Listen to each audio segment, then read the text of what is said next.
two speakers, and we have some time for questions or comments. I have a comment for both of you because both mentioned in one case the ubiquity of the cases. It is overwhelming how many cases are on the world.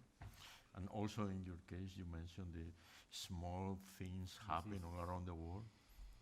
And I have the feel that there is this thousand and thousand of experience and cases, but the visibility of these cases didn't arrive to the same level.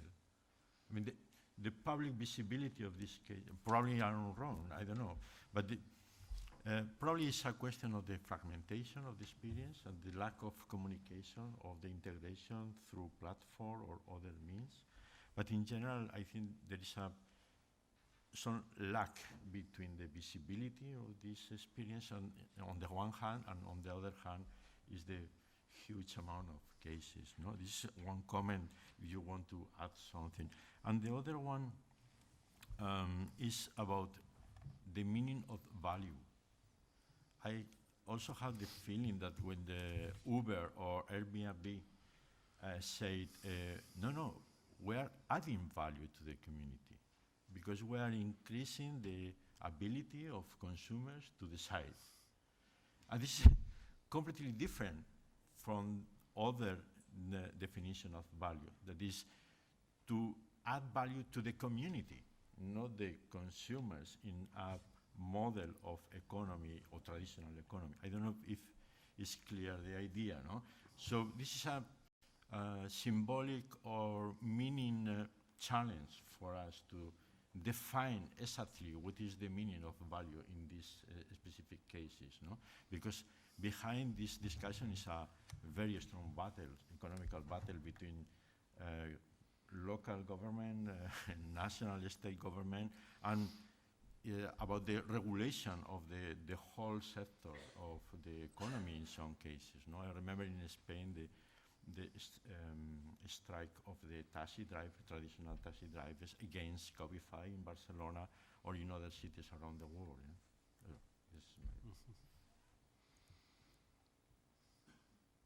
So you can start if you want to say something. Well, we can collect more questions from the public. I have little to add. I think that's a very important point about the difference of value, market value, exchange value, which is seen as the default, versus these broader definitions. And I think the platform economy invites a broader conversation about value for the community. And I don't think we have a coherent theory for that yet. And that's part of our problem of how we define value in broader ways than simply money and finances.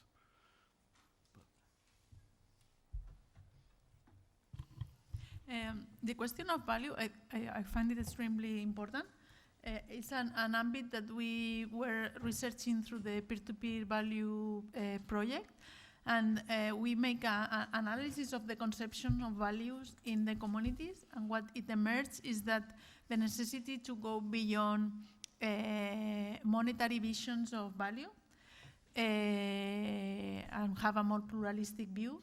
The monetary value and the economic intended by generating money through the process, no?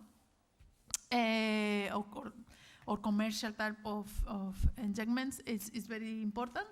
Also for the sustainability of the case. Even the case of Wikipedia has $100 million of budget. I mean, all of them involve a lot of economical, in terms of monetary activity. But this is only one part. There is also the conception of value regarding creating community. How far the digital platforms is allowing new relationships that wouldn't happen otherwise, and is creating collaboration between them. This is, I think, from a feminist economy perspective, extremely important to be also present about creating relations and creating collaboration in itself is valuable. Then also going beyond visions of value regarding exchange value to use value. If these communities are developing resources that are covering needs and that are resources that are being used, by itself is valuable, independently that they don't generate a monetary activity, no? And covering needs is already a value themselves. And a last vision of value that was present, that is very central in the digital sphere, is the reputation value. How far you are generating, sometimes it's been concentrated to the logo or the trademark, but how far you are generating a reputation about the case, no? that is present. No?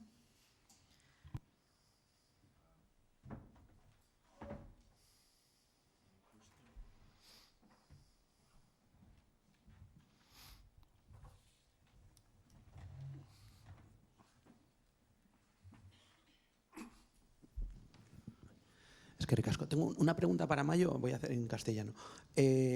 Si, digamos, en los últimos 15 años, con esto de la economía colaborativa, de los commons, haciendo como tramos de 5 años, hemos pasado como de una parte como especulativa o de acercamiento, luego como desde el 10 al 15 como de prototipar cosas, y digamos que del 15 a el año que viene, con los ciclos también un poco municipalistas, hemos podido hacer como, por ejemplo, en Barcelona, ese salto como de escala, probar cosas más grandes, que las cosas empiecen a federarse. En la experiencia de Barcelona, ¿tú ves que eso se ha dado? ¿Crees que hay como que realmente hay un mayor salto de escala y que los modelos pueden ser ya más sostenibles? ¿O si el domingo se pierden las elecciones se va a ir todo al garete otra vez?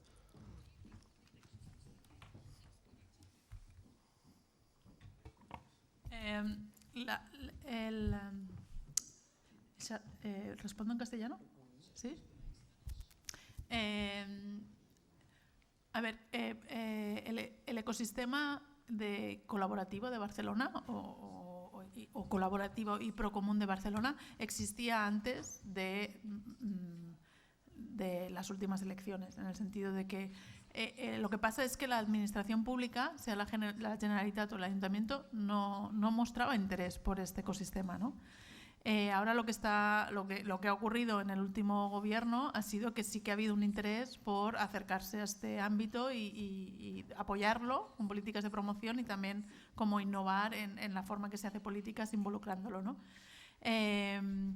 Pero a mí me sorprendió mucho en el encuentro de ciudades cuánto todas las ciudades, digamos, quieren tener una política de interés hacia los modelos más colaborativos de economía de plataforma. A lo mejor Toronto, con una lógica más liberal, te dice esto es política de inclusión. Y a lo mejor Barcelona te dice esto no es política de inclusión, esto es política económica, ¿no? A lo mejor lo ponen en diferentes frameworks o le dan diferente prioridad, pero la cuestión que este tema está en la agenda política de todo tipo de gobiernos y algunos los van a promocionar más que otros, y yo creo que es una realidad. Para poner otro elemento, ¿no?, en el análisis, Juncker organizó la primera creo que se llama cumbre a nivel europea de políticas sociales que ha organizado la Comisión Europea en toda su historia. Estuvo dedicada, se llamaba la nueva era de la innovación social, ¿no? Y lo ponen en términos de innovación social. Yo participé en esta cumbre y todos los ejemplos que ponían eran economía de plataforma colaborativa, ¿no? Como el modelo más social, ¿no? Entonces, ¿por qué Juncker considera que hay que crear un pilar social de Europa y lo asocia a este tipo de fenómenos? Pues lo que expresaba en la conferencia es como lo que ha pasado con las elecciones con Trump, ¿no? La necesidad de apoyar, digamos, que las clases sociales que se han visto más afectadas por el impacto de la automatización digital no voten al populismo en sentido de populismo de Trump, ¿no? Sino que digamos que hace falta preservar a nivel europeo una política social para combatir el estado actual. Entonces, por eso quiero decir que claro que sí hay gobiernos que tienen en sus programas. El jueves pasado yo moderé un debate electoral entre las candidaturas al Ayuntamiento de Barcelona sobre cuáles son sus políticas de economía de plataforma. O sea que, y está en la agenda de todos ellos. Ciertamente, los políticos, una cosa como Barcelona en Comú, pues tienen su programa mucho más, unas políticas más en el marco de lo económico y más de promoción de este modelo, ¿no? Y más restrictivas respecto a las regulaciones del modelo disruptivo. Pero todos ellos, yo creo que independientemente del que gane, todos ellos van a tener una política bastante activa en este ámbito.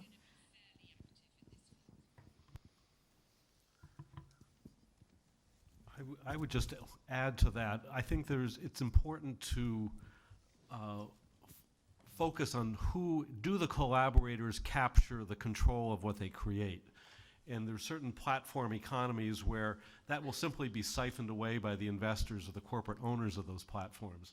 So I think it's important to pay attention to what sorts of control those collaborators might have through commons, because open platforms, while they are a major advance over proprietary control, can often simply be dominated by the major corporate players.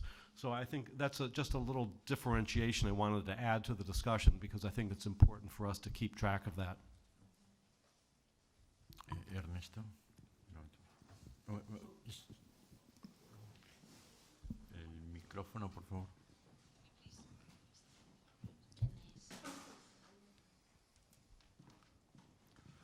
Enciéndelo.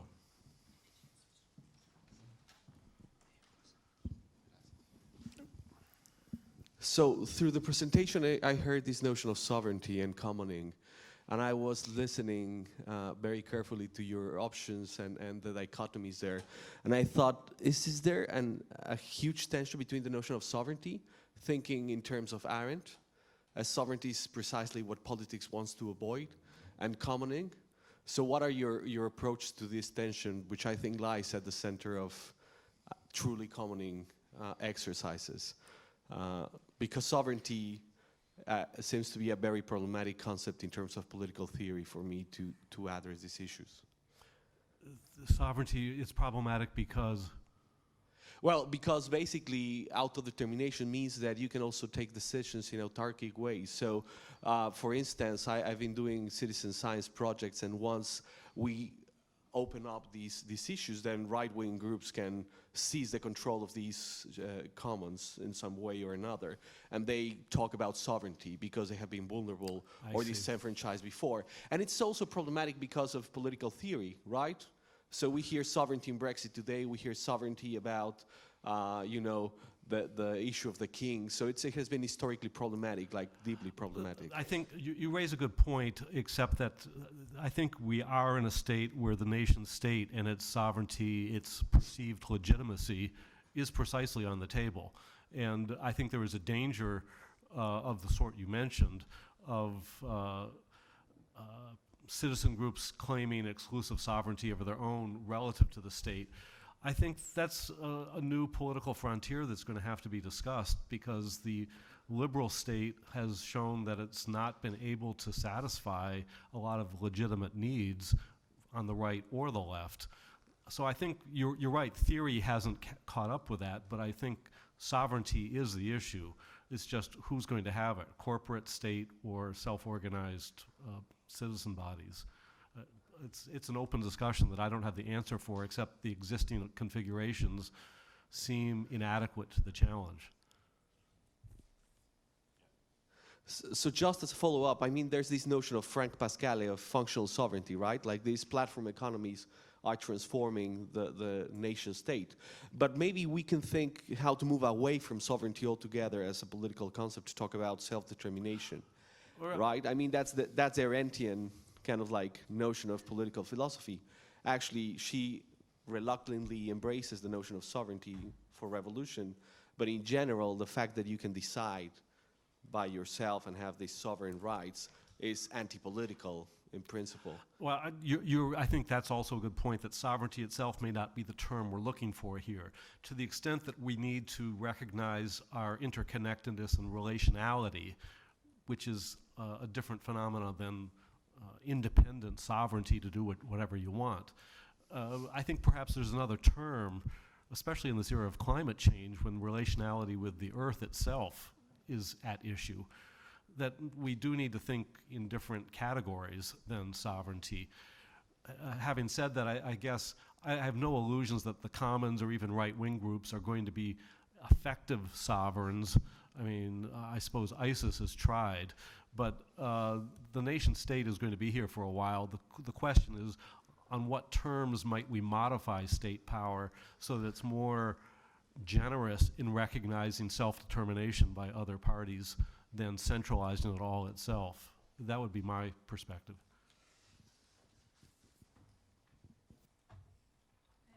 I think the concept of sovereignty is extremely important in this field. In the sense, I didn't present that part, but in Barcelona, there is a model of platform cooperatives that emerged in the field of energy. It's called some energia, which means we are the energy. It's a cooperative around energy, which has been replicated into the field of mobility of We Are Mobilidad, or the field of community is We Are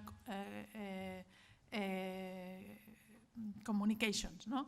And when you say we are, referring to what we are, in the sense of we are the economy that we perform, and it's been developed in the several ambits, and they reclaim a lot the concept of economical sovereignty. There is also the merging of food sovereignty. So this question and this connect with the answer of David, the necessity of not think about sovereignty only connected to the public administration as the holders and implementators of the sovereignty, but also involving external actors into the conference for bringing sovereignty in many fields and being sustained by more actors than only the public administration. And this is what, responding to the previous question, this is what I think is going to characterize the newest phase or the new period, in the sense of the necessity to create through the quadruple helix and the confluence of research, administration, economical actors, civil society, to come together to support the political agenda. And this is going to bring also challenges, but I think it's one of the evolutions, which I think, and in the concrete ambit of economy, and here perhaps we come into the science fiction, but but sometimes the science fiction can also bring imaginations that is very important when doing research. I imagine some kind of a 15M of economy. A 15M of economy. We have seen the 15M in the political ambit in the Spanish state, what has bring in terms of more plurality of options, and I think the element of the social economy and cooperativism that it has been working very endogamic to open more the sphere and act with other actors, and the confluence in the quadruple elite, in which the confluence with research is going to be central. Not only because what I am saying about, but also because over time, also the funding of research is going into working not only research alone, but also with other actors and injecting a more collaborative modalities of injecting also the subjects of the research that are involved. No, I took many elements altogether, but. Okay, I think that it's moment to put an end to this first plenary session. Now it's time for a coffee break.